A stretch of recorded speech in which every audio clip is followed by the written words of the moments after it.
The Great Hall of Nexus Prime stretched far above Ambassador Velthara's crystalline form. Light danced through her transparent body as she stood before the assembled representatives of 47 different species. The Galactic Council meeting was about to begin, and today they would discuss the newest members of their community. Velthara had lived for over 3,000 years. She had seen civilizations rise and fall. She had watched species discover space travel and join the galaxy's great family. But today, something troubled her ancient mind. "The humans," she began, her voice ringing like music through the chamber. "We must speak about the humans." Commander Brixtal shifted in his seat. The large reptilian warrior found these meetings boring. His scales were dark green, and scars covered his face from many battles. He preferred action to talking. "What about them?" Brixtal asked.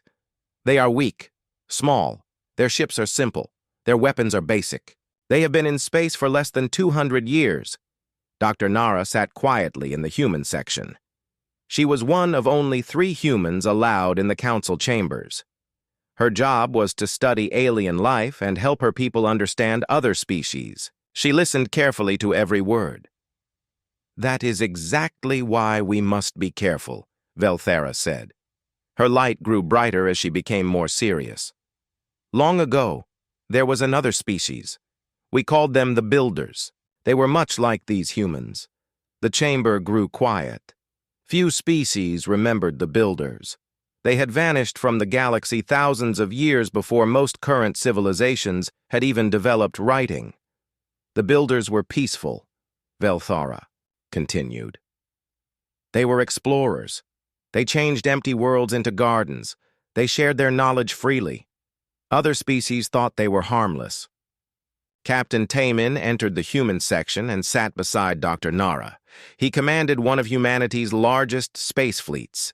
His uniform was simple blue cloth, nothing like the ornate armor worn by other species' military leaders. "But the Builders had a terrible secret," Velthara said.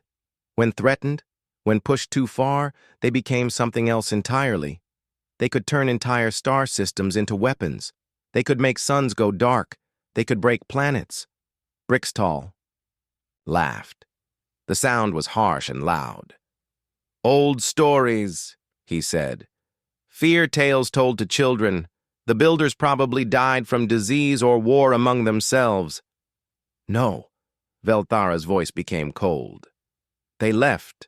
They chose to leave rather than destroy everything. But before they went, they left warnings. They told us to watch for others like them." Lieutenant Hyejin joined the other humans. She was young and handled communications between human ships and alien vessels. Her job required her to learn many alien languages. She had been listening to radio chatter from other species before the meeting. "I have studied the old records," Velthara said. "The humans show every sign the Builders once showed. They terraform worlds quickly. They adapt to any environment. They work together like no other species we have seen." Dr. Nara took notes on her simple tablet. She found the comparison interesting. Humans did have unusual unity compared to other species. Most alien civilizations were still fighting wars among their own kind even after joining the galactic community. "Their technology grows fast," Velthara continued. "Too fast. In 50 years, they went from chemical rockets to faster-than-light travel. The Builders showed the same rapid advancement." "So what?" Brixtal stood up. His claws scraped against the metal floor. "Even if they are like these Builders, we are not the same species that existed thousands of years ago. We are stronger. We have better weapons. We control more territory." Other council members murmured agreement. The hegemony controlled dozens of star systems. Their military was the strongest in this part of the galaxy. What could one small species do against such power? "The Builders were underestimated too," Velthara warned, "right until the end." Captain Tamin watched the debate with interest. He understood more alien languages than most humans. He could see that many species viewed humanity as weak. This might be useful information. I propose we limit human expansion, Velthara said. We give them observation status instead of full membership. We watch them carefully. We do not provoke them. The debate grew heated. Some species supported Velthara's proposal. Others thought it was foolish to fear such a young civilization. The military representatives, led by Brixtall, argued that restricting humans would show weakness. They have only been in space for 2 centuries, said Ambassador Kulesh of the Trading Federation. My people have been traveling between stars for 5,000 years. How dangerous can they be? Dr. Nara noticed something during the debate. Many species talked about humans like they were pets or children. They spoke of humanity's cute attempts at diplomacy and adorable small ships. This attitude seemed dangerous to her. The humans send scientists and diplomats to our meetings, said Counselor Vexhai. They ask questions about our cultures. They seem interested in peace. The builders were warriors. The builders were peaceful until they weren't, Velthara replied. That is what made them so dangerous. No one saw the change coming. The vote was called. Velthara's proposal passed by a narrow margin. Humans would receive observation status. They could attend council meetings, but could not vote on major decisions. Their expansion into certain sectors would be limited. Captain Taemin received a message on his communicator. The restrictions were already being put into effect. Human. Ships were being turned away from several systems they had planned to explore. This is a mistake, Brixtall said as the meeting ended. We should not fear these humans. They are weak. If they cause trouble, we will handle them easily. Velthara's light dimmed with worry. I hope you are right, Commander. But if you are wrong, the consequences will be terrible for all of us. Dr. Nara gathered her notes and prepared to return to the human ship. She had much to report to Earth. The galaxy's older species saw humanity as harmless, but they were also restricting human growth out of ancient fears. Lieutenant Haye Jin intercepted more alien communications as they left the station. She heard several species making jokes about the primitive humans and their toy ships. Some were planning to expand into systems humans had been exploring. As the human delegation returned to their ship, none of them spoke about the meeting's outcome. But each was thinking the same thing. The galaxy had just made a very big mistake. The warning had been given. The restrictions had been put in place. But Velthara's ancient wisdom was about to be tested in ways she never wanted to see. The morning sun rose over New Sol Colony on the 3rd planet of the Kepler-442 system. Jinwoo stood on the observation deck of the main administrative building, watching farmers tend to fields of earth crops that now grew in alien soil. 3 years of hard work had transformed this barren world into something beautiful. So Young joined him at the window. Her engineering uniform was dirty from another long night working on the atmospheric processors. The terraforming project was ahead of schedule, and the colonists were proud of their achievement. The oxygen levels are perfect now, So Young said. Children can play outside without breathing masks. We did something amazing here. Jinwoo nodded. The colony was home to 12,000 humans. They had built cities, farms, and factories. They had planted forests and filled lakes with fish from Earth. This world was becoming truly human. Incoming transmission, announced the communication system. Unknown ships approaching the system. Jinwoo and So Young hurried to the control center. Young-soo was already there, studying the scanner displays. As the colony's defense coordinator, he tracked all ships entering their space. 18 vessels, Young-soo reported. Large ones, military design. They're not responding to our standard. Greeting. The ships were massive. Each one was 3 times larger than the biggest human vessel in the system. Their hulls were dark metal covered in weapon ports. They moved in perfect formation toward the planet. This is General Krexthor of the Reptilian Hegemony, came a harsh voice over the radio. You humans are trespassing on Hegemony territory. You will evacuate immediately. Jinwoo took the microphone. As colony administrator, first contact situations were his responsibility. General, this is Jinwoo of New Seoul Colony. We were not aware of any hegemony claims to this system. Perhaps we can discuss this matter. There is nothing to discuss, Krexthor replied. This system belongs to the hegemony by ancient right. Your presence here is illegal. So Young pulled up the colony's legal documents on her tablet. We filed our colonization claim with the Galactic Council 3 years ago, she whispered to Jinwoo. It was approved through proper channels. General, we have legal documents showing our right to be here, Jinwoo said into the microphone. We filed all proper paperwork with the council. Perhaps there has been some mistake. The mistake was allowing your species to expand at all, Krexthor said. You have 48 hours to evacuate this world. All humans must leave. If you are still here after that time, we will remove you by force. The transmission ended. The reptilian ships took positions around the planet, blocking all exit routes. Their weapons were aimed at the human settlements below. Du Hyun was working in his fields when the news spread through the colony. He was a simple farmer who had brought his wife and 2 young children to this world seeking a better life. The idea of leaving everything behind terrified him. We can't just abandon our homes, Do Hyun told his neighbors. This is our world. Now, our children were born here. Other colonists gathered in the town square. Some wanted to fight, others wanted to negotiate. Many were scared and confused. They had never expected anything like this to happen. Young Soo called an emergency meeting of the colony council. We have 2 small defense ships and a handful of armed shuttles, he reported. The reptilians have a full battle fleet. In a straight fight, we cannot win. Maybe we don't need to fight, Jinwoo said. The Kepler 442 system has 3 habitable worlds. We only live on one of them. Perhaps we can share the system. So Young was studying the reptilian ships through the colony's telescopes. I don't think they want to share, she said. Look at those ships. They're not exploration vessels. They're built for war. She was right. The reptilian fleet carried weapons designed to destroy planets. Their ships had mining equipment attached to their hulls. They weren't here to colonize. They were here to strip the worlds bare of resources. If they take this system, they'll destroy everything we built, So Young continued. All our terraforming work will be wasted. They'll turn our gardens back into dead rocks. Jinwoo sent another message to General Krexthor.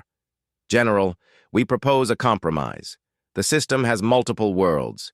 Surely there is room for both our peoples here. Humans do not bargain with the hegemony, came the reply. You leave or you die.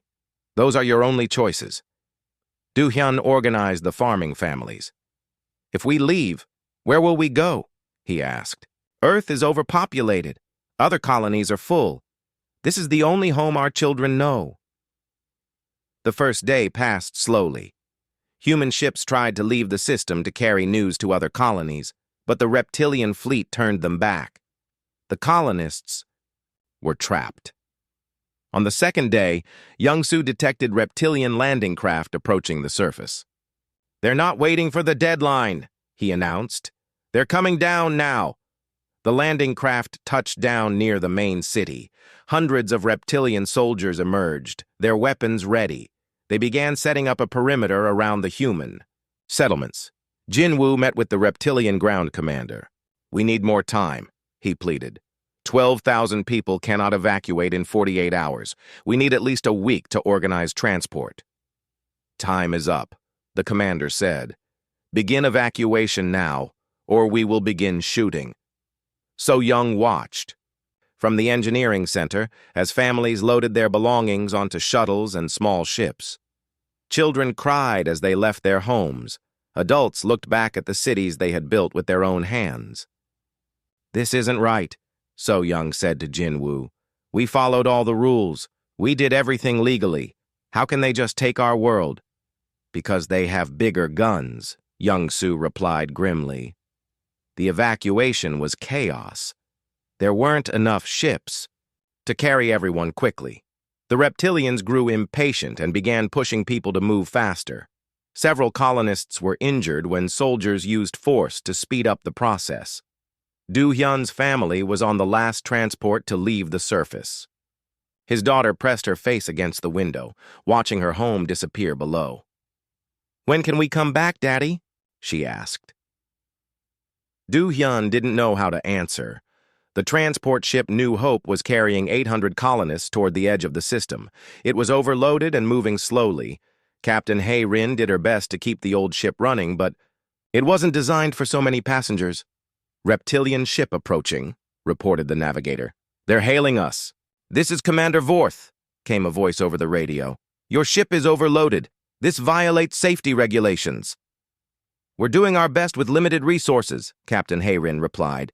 "We'll be out of the system soon.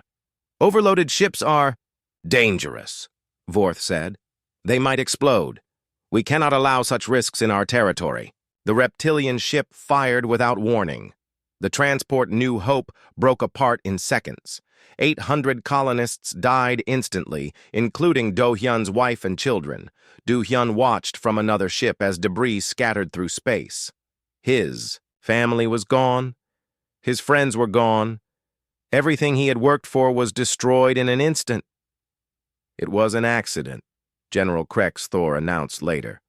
"The human ship was unsafe. We were protecting other vessels in the area."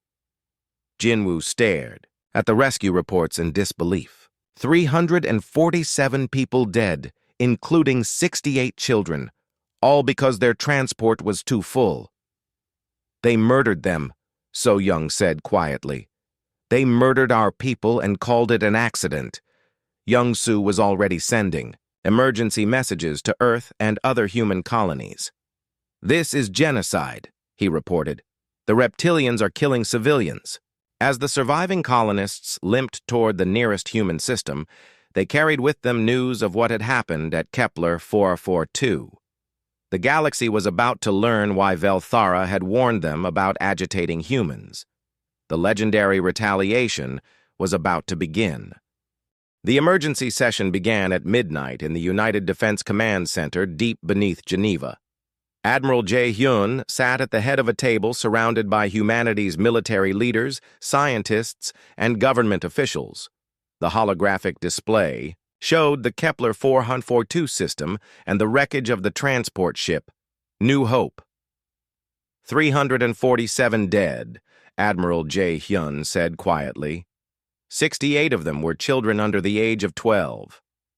The room was silent.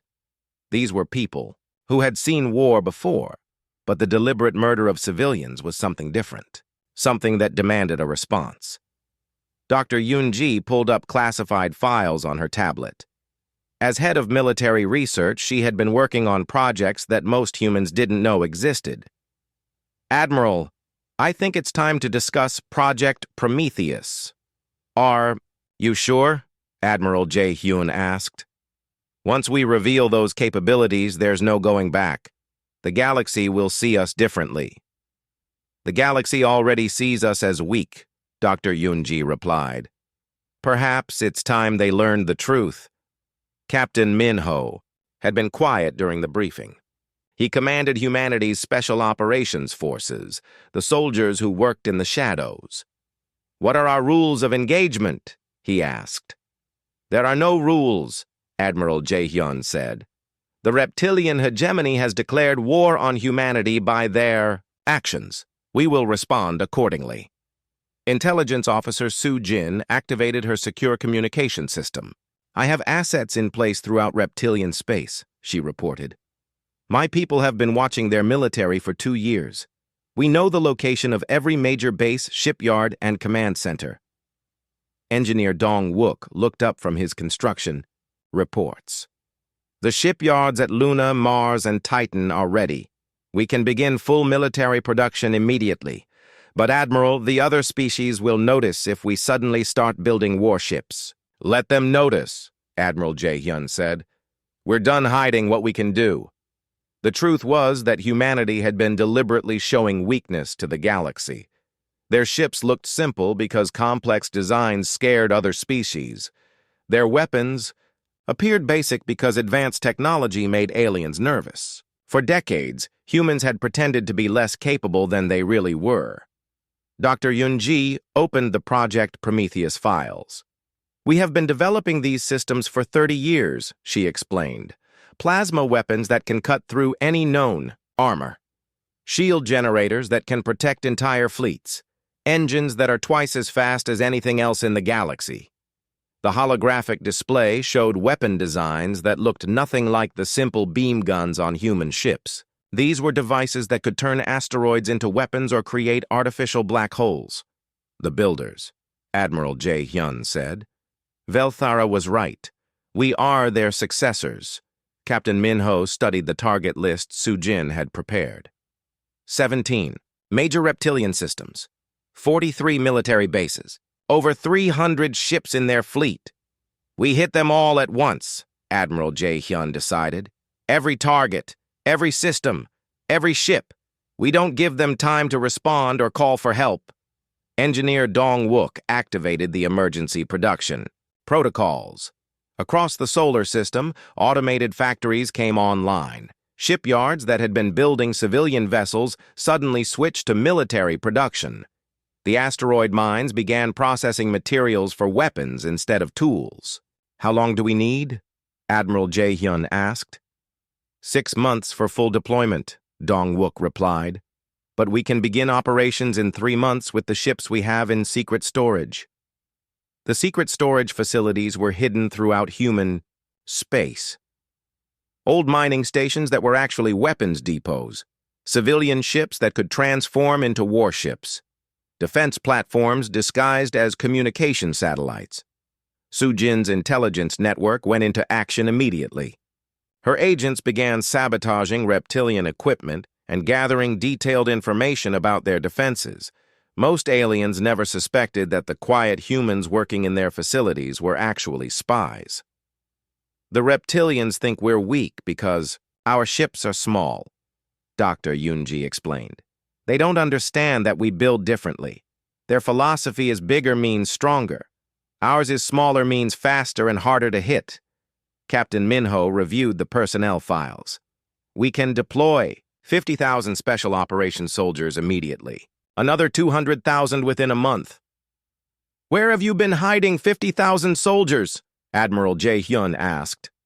"They're not hidden," Minho replied. "They're the colonists. Every human settlement has military training. Every farmer knows how to fight. Every engineer can build weapons. We just never told the aliens that." This was humanity's greatest secret. While other species had separate military and civilian populations, humans had no such division. Every human was a potential soldier. Every colony was a potential military. Base engineer Dong Wook showed construction reports from across human space. "The colonies have been building more than farms and cities," he said. "Every settlement has hidden weapons and defense systems. The reptilians invaded the wrong species." Dr. Yunji pulled up another classified project. "Project Atlas," she announced. "Artificial intelligence systems for fleet coordination. One AI can control 1,000 ships more efficiently than 1,000 organic pilots." "You built military AI?" Admiral J. Hyun asked.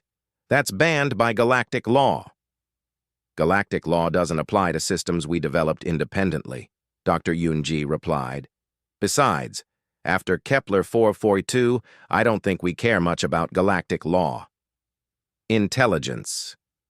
Officer Sujin received reports from her network. "The reptilians are celebrating," she said. "They think driving out one human colony shows their strength. They're planning to take more human systems." "They're about to learn why that's a mistake," Admiral J. Hyun said. Captain Minho began deploying his special operations teams. Small groups of humans infiltrated reptilian space using civilian ships. They looked like traders or tourists, but they carried weapons and explosives. "Remember," Minho told his teams, "we are not fighting soldiers. We are fighting murderers. They killed our children. Show them what happens when you hurt humanity's families." Engineer Dong Wook activated the hidden shipyards. Facilities that looked like asteroid mining operations suddenly revealed themselves as massive construction sites. Ships that had been disguised as space stations began moving toward reptilian territory. Dr. Yunji supervised the loading of Project Prometheus weapons onto the new warships. "These systems have never been tested in actual combat," she warned. "We don't know exactly what will happen. We're about to find out," Admiral Jae-hyun replied. The transformation of human space was visible to any alien with sensors. Peaceful colonies suddenly bristled with weapon emplacements. Civilian ships began mounting military equipment. The quiet, humans were revealing their true nature. Ambassador Velthara detected the changes from her position at Nexus Prime. Her crystalline form pulsed with worry as she realized her worst fears were coming true. The humans were becoming something terrible and beautiful and dangerous. "They're preparing for war," she reported to the Galactic Council. "The humans are mobilizing their entire civilization." "Good," Commander Brixtal replied. "Let them come. We will crush them like we crushed their colony." Velthara's light dimmed with sadness. Brixtal still didn't understand what was happening. The humans weren't preparing for war. They were preparing for extermination. As the third month began, Admiral Jae-hyun stood before a fleet of ships unlike anything the galaxy had ever seen. They were sleek and deadly, armed with weapons that could crack planets and shielded by energy fields that could stop stars. "The reptilian hegemony thinks they can murder our children and call it an accident," Admiral Jae-hyun announced to his fleet commanders. "They think humanity is weak. They think we will accept their genocide quietly." The holographic display showed reptilian space, every system marked for destruction. "Today we show them the truth," Admiral Jae-hyun continued. "Today they learn why ancient warnings exist. Today they discover that some species should never be pushed too far." The human fleet began to move.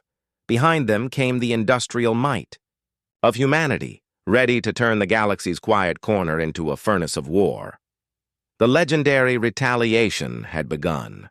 Fleet Admiral Kyung-ho watched from the bridge of his flagship as 17 human battle groups prepared to strike simultaneously across reptilian space.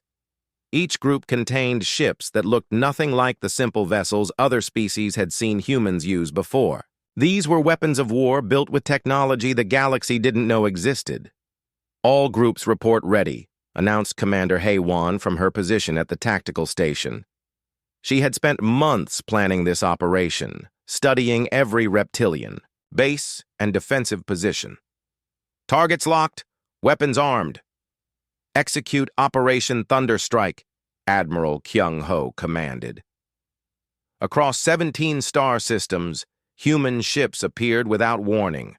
They moved faster than reptilian sensors could track, and struck with weapons that turned military bases into vapor. The coordinated attack began at exactly the same moment, giving the enemy no time to warn other systems. At the reptilian military base on Scarth 7th, General Vexhar was reviewing troop deployments when his command center exploded around him. The human ships had appeared from nowhere, firing weapons that cut through defensive shields like they weren't there. "Impossible!" Vexhar gasped as he watched his fleet being destroyed. "Human weapons cannot do this. Their technology is primitive." But the evidence was burning in space around his planet. Reptilian warships that had seemed invincible were breaking apart under human fire. The humans weren't using the simple beam, weapons they had shown the galaxy.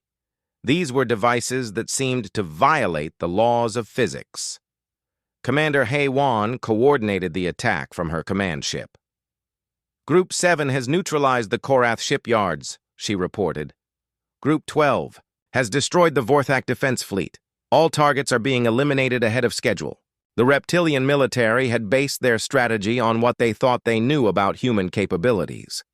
Their ships were designed to fight the weak vessels humanity had revealed to the galaxy. They were not prepared for weapons that could destroy them from impossible distances. At Nexus Prime, Ambassador Velthara received emergency reports from across reptilian space. Her crystalline form flashed with alarm as she realized the scale of the human attack. 17 systems under assault simultaneously, she announced to the emergency council session. "The humans are attacking everything at once, Commander Brixtal. was in his command center when the reports reached him. His face went pale as he read about the destruction of bases he had thought were impregnable. "This cannot be accurate," he said. "Human ships are too weak for this kind of damage." "The reports are confirmed," Velthara replied sadly. "The humans have revealed their true capabilities. They were hiding their strength all along." Brixtal activated his communicators to contact reptilian military commanders. Most didn't answer. Their bases had already been destroyed. The few who responded reported complete disaster. "Human ships appeared from hyperspace," reported Admiral Rexthar, "from the Korath system. Our sensors detected nothing until they began firing. Their weapons destroyed our entire fleet in minutes." Velthara accessed the ancient archives, searching for more information about the builders. What she found made her glow with terror. "The builders didn't just disappear," she announced to the council. "They were terraformers, just like the humans. They transformed worlds, just like the humans. And when threatened, they became destroyers." "What do you mean?" asked Councillor Kulesh. "The builders could reverse terraforming," Velthara explained. "They could turn living worlds back into dead rocks. They could make suns burn out. They could break the bonds that hold planets together." Supreme Overlord Thakmor commanded the reptilian hegemony from his palace on Scarath Prime. He had been confident that human retaliation would be weak and easily crushed. The reports reaching him told a different story. "Half our fleet is gone," his military advisor reported. "The humans destroyed 17 major bases in a single coordinated strike. Our losses are catastrophic." "Send reinforcements," Thakmor ordered. "Deploy the home defense fleet. Show these humans what real military power looks like." But the reinforcements never reached their targets. Human ships intercepted them in hyperspace, using technology that allowed them to attack vessels during faster-than-light travel. The reptilian commanders had never seen anything like it. Fleet Admiral Kyung Ho studied the battle reports from his flagship. "Phase 1 complete," he announced. "All priority targets eliminated. Beginning Phase 2. Phase 2 was different. Instead of destroying military targets, the humans began demonstrating their true technological capabilities. They attacked reptilian mining operations and showed they could extract resources faster than any known method. They approached reptilian colonies and revealed terraforming technology that could change a world's atmosphere in days instead of decades. Commander Haywan coordinated the demonstration attacks. "We're not trying to kill civilians," she explained to her subordinates. "We're showing them what we could do if we wanted to." The message was clear. Humanity could take anything the reptilians had built and make it better. They could terraform faster, mine more efficiently, and build stronger defenses. The reptilian advantage in numbers meant nothing when humans could outproduce them. At the Galactic Council, species representatives watched the conflict with growing alarm. The humans weren't just winning. They were demonstrating capabilities that made every other species look primitive. "How did we not know about this?" demanded Ambassador Kulesh. "How did they hide such advanced technology?" "They didn't hide it," Velthara replied. "We refused to see it. We thought their simple appearance meant simple minds. We were wrong." The archives revealed more disturbing parallels between humans and the vanished builders. Both species showed identical patterns of technological development. Both had the same approach to warfare, overwhelming response to any threat. The builders. "Left warnings," Velthara announced. "Instructions for future species. They said never to threaten a builder colony, never to harm their young, never to push them beyond patience." "The reptilians did all three," observed Councillor Vexhai. Supreme. Overlord Thakmor called for emergency negotiations. "We demand the humans stop their attacks," he announced. "This aggression violates galactic law." The human response came from Fleet Admiral Kyung Ho himself. "The reptilian hegemony murdered 347 human civilians, including 68 children. You called it an accident. We call it genocide. There will be no negotiations until you surrender unconditionally." "Never," Thakmor replied. "The hegemony does not surrender to inferior species." "Then you will learn why we are not inferior," Admiral Kyung-ho said. Phase 3 began with human fleets surrounding the reptilian homeworld. They didn't attack immediately. Instead, they demonstrated their ability to control the space around. Scarath Prime completely human ships appeared and disappeared at will. They intercepted every communication and blocked every supply shipment. They showed that they could cut the homeworld off from the rest of the reptilian empire whenever they chose. "Our defense fleet cannot reach us," Thakmor's advisors reported. "The humans are using some kind of hyperspace interdiction technology. They control all routes to and from our world." Commander Haiwan coordinated the siege with precision that terrified reptilian observers. Human ships moved in patterns that seemed impossible, coordinated by artificial intelligence systems that could process battle information faster than organic minds. "They're not fighting like any species we've encountered," reported General Krexthor, who had somehow survived the destruction of his fleet at Kepler 442. "They fight like a machine civilization, but with organic unpredictability." At the Galactic Council, emergency sessions continued around the clock. Species that had once dismissed humanity as weak now demanded immediate intervention to stop human expansion. "They could conquer the entire galaxy," warned Commander Brixtall. "If they can destroy the reptilian hegemony this easily, what's to stop them from attacking the rest of us?" "Fear," Velthera replied simply. "The same fear that kept the Builders peaceful for thousands of years. They don't want to rule the galaxy. They want to be left alone to build their gardens." "Then why are they doing this?" "Because someone murdered their children," Velthara said, "and now they're showing the galaxy what happens when you cross that line."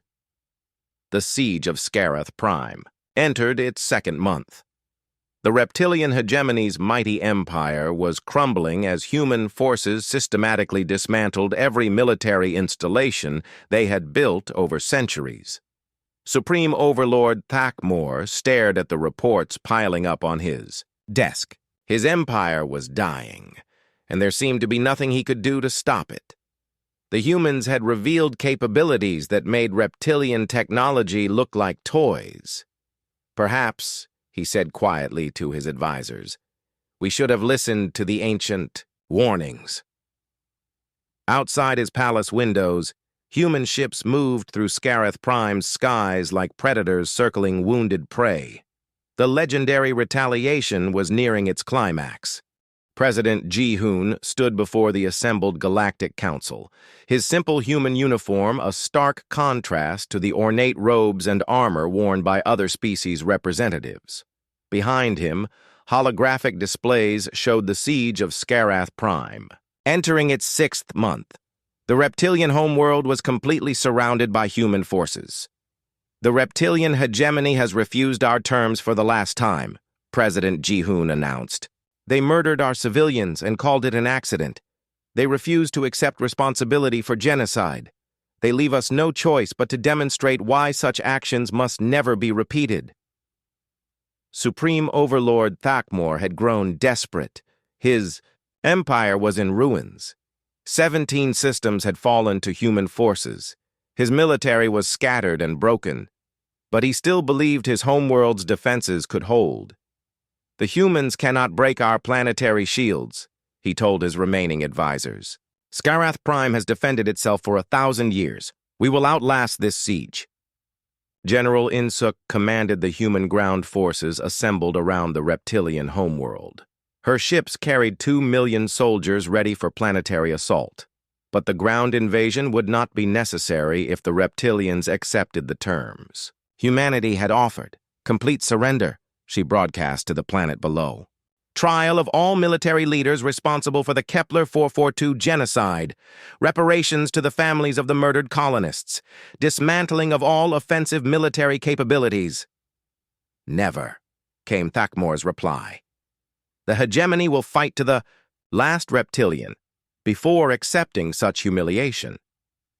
Tech specialist Wu Jin worked at his station aboard the human command ship. His job was to coordinate the cyber warfare systems that had already penetrated deep into reptilian computer networks. With a few keystrokes, he could disable every electronic system on the planet below. Their planetary defense grid is completely under our control, Wu Jin reported. I can shut down their shields, their weapons, their life support systems, everything, President. Ji-hoon activated the communication system to address the Galactic Council one final time before the demonstration began. For months, we have shown restraint. We have offered terms that would end this conflict peacefully.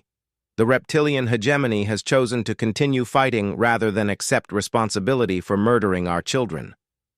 Ambassador Velthara watched, with growing dread. Her ancient memories told her what was coming next. The builders had offered similar terms to their enemies. When those terms were refused, entire civilizations had vanished overnight. Please, Velthara pleaded with the council, intervene now. Force the reptilians to surrender. If the humans are pushed to their final demonstration, the consequences will echo through galactic history. Commander Brixtall had spent months studying the reports from reptilian space. The scale of human capabilities terrified him, but his warrior pride would not let him show weakness. The hegemony can still fight, he declared. Their homeworld defenses are strong. No, Velthara replied sadly. They are already defeated. They just don't know it yet. Tech specialist Wu Jin received authorization from President Ji-hoon for the final demonstration. Beginning cyber attack on reptilian infrastructure, he announced. Disabling planetary defenses in 3, 2, 1. The lights went out across Scareth Prime. Every computer system shut down simultaneously. The planetary defense grid died without firing a shot. Communications networks went silent. Transportation systems stopped working. In seconds, a civilization that had ruled multiple star systems was reduced to pre-electronic technology.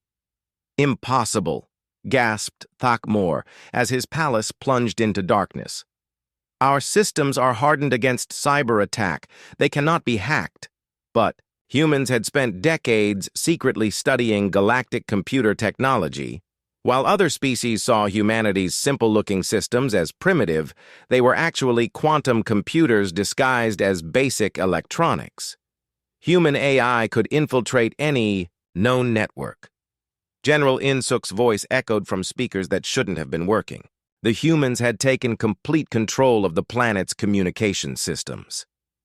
Supreme Overlord Thakmor, your defenses are gone. Your military is defeated. Your empire is broken. Surrender now, or we will demonstrate why ancient species left. Warnings about our kind. Thakmor's advisors urged him to accept the human terms, but the Supreme Overlord's pride would not allow him to surrender to what he still considered an inferior species. The hegemony does not bow to humans, he declared. President Ji-hoon sighed as he received word of the reptilian refusal. Very well, he said. General In-suk, proceed with the final demonstration. General In-suk activated the terraforming systems aboard her flagship. These were the same devices humans used to create garden worlds from barren rocks, but they could also work in reverse. Beginning atmospheric conversion, she announced. We are removing all oxygen from the northern continent of Scareth Prime. This process will take exactly 1 hour. Any reptilians in that area should evacuate immediately. The northern continent of Scareth Prime held 20 million reptilian civilians. They watched in horror as the sky above them began to change color. The oxygen was being systematically extracted from their atmosphere, replaced with inert gases that could not support life. Stop this madness, Thakmor broadcast desperately. You are threatening innocent civilians. We threatened no one at Kepler 442, President Ji-hoon replied. Your forces murdered 347 innocent humans. This is what you taught us about acceptable casualties. But the humans had no intention of actually killing civilians. As the oxygen levels dropped, massive human transport ships descended from orbit. They evacuated every reptilian from the affected continent, carrying them to safety on other parts of the planet. We could have let them die, General Insuk announced to the planet below. But we are not you. We do not murder innocents. We save them, even when they are our enemies. The demonstration continued for exactly 1 hour. When it ended, the northern continent of Scarath Prime was a dead zone where nothing could live. 20 million reptilians had been safely relocated, but they had seen what human terraforming technology could do when used as a weapon. We can reverse terraforming faster than we can create it, President Ji-hoon explained to the horrified Galactic Council.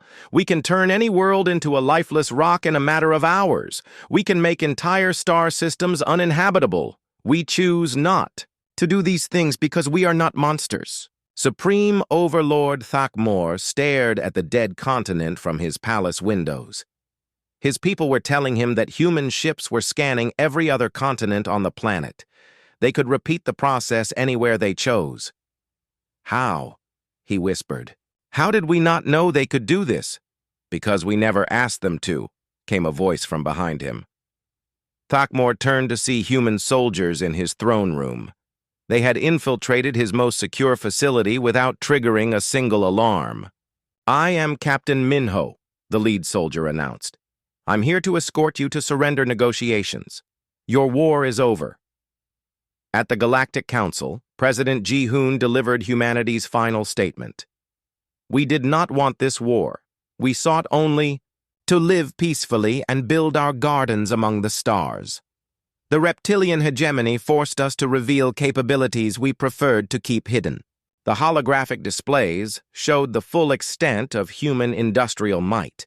Shipyards that could build entire fleets in weeks, manufacturing systems that could produce advanced technology faster than any other species, military forces that had been hiding throughout human space for decades.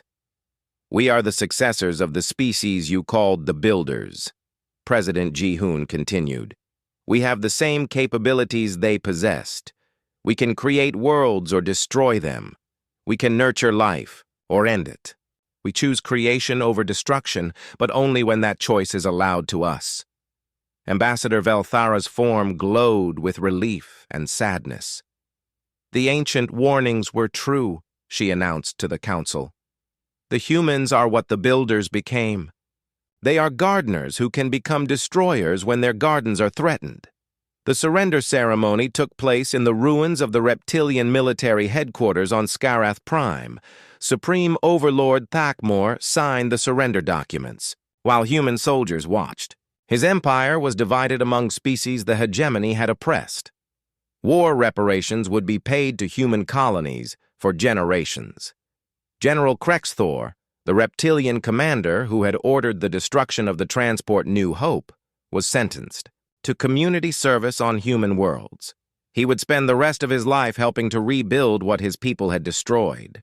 I don't understand, Krexthor said to his human supervisor Do-hyun, the farmer who had lost his family at Kepler 442.